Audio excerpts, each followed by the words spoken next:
আজকের দিনটা এমনভাবে যাবে ভাবতেই পারিনি।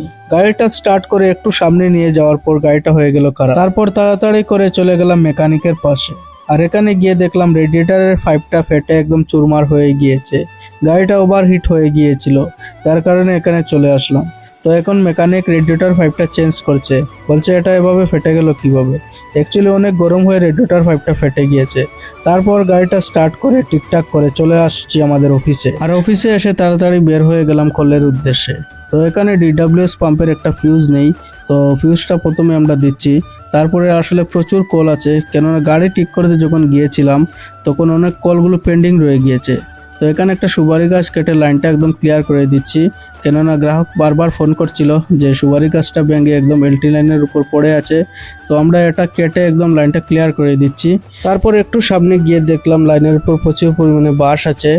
তো ভাবলাম এই বাঁশগুলো কেটে লাইনটা ক্লিয়ার করে দিই, কেননা এই ধরনের বাঁশ বা সুপারি গাছ লাইনের উপর থাকলে মেশিনে অনেক প্রবলেম হয়ে যায়। তো এগুলো ক্লিয়ার করে আমরা এখন চলে আসলাম একটা আউটগিংকে। তো এখানে এই ফিঙ্গারটা জ্বলে গিয়েছে, কেননা অনেক লুট থাকে আউটগিংকে, যার কারণে জ্বলে গিয়েছে। তো এটা এখন আমরা নতুনভাবে একটা ফিঙ্গার বসিয়ে দেব, আর এটা লাগানোর পর অনেকদিন চলে যাবে। আর আমি সব সময় চেষ্টা করি আমরা যাই কাজ করি সবগুলো আপনাদের মধ্যে তুলে ধরার জন্য।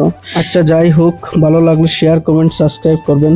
তো এখন আমরা মোটামুটি কাজ করা কমপ্লিট করে নিচ্ছি, কেননা এই আউটগিংকে প্রচুর পরিমাণে লুট, যার কারণে বারবার ফিঙ্গার আউট হয়ে যায়, লুপিং জ্বলে যায়। তো মোটামুটি কাজটা এখন কমপ্লিট করে নিলাম। তারপর এখন চলে যাব আমরা অন্য জায়গাতে। আর অন্য জায়গাতে যাওয়ার পরে দেখলাম একটা আউটগিংকে ফিউজ নেই। এখন আমরা সিঁড়িটা নিয়ে ডাইরেক্ট তুলে দিচ্ছি আউটগিংকের উপর, কেননা এখানে কাজ করতে হবে, একটু সময় লাগবে। তো এখানে ফিউজের সাথে একটা লুপিং আউট হয়ে গিয়েছে, তো এটা আমরা ঠিকঠাকভাবে বার্নিং করে দিচ্ছি।